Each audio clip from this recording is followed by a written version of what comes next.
Hey everyone, Tech Steve here, and today I'm going to show you guys the input lag on a Samsung TU8000 using this input lag tester.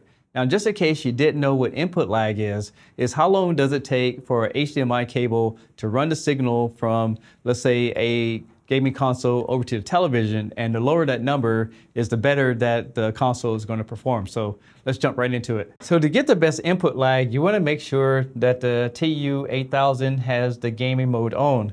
Once we do that, we can go ahead and exit out of the screen so we can see how long it takes to get the input lag going.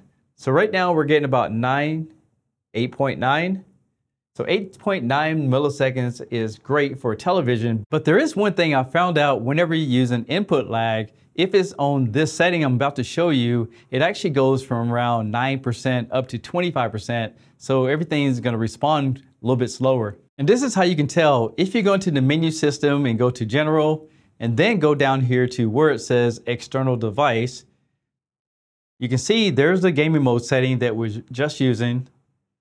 And then this is the culprit right here.